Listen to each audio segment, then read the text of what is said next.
The currently popular logic of the Prasangika school of Tibetan Buddhism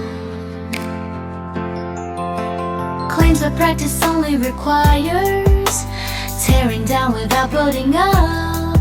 That is, simply overturning others' attachments without needing to establish any views of your own. This is actually a very dangerous form of annihilationism. The Buddha clearly stated that merely denying everything without exploring the fundamentals is no different from being an ordinary person without wisdom.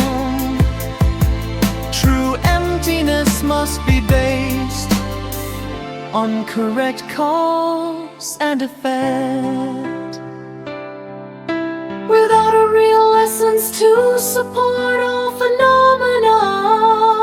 The so-called emptiness-nature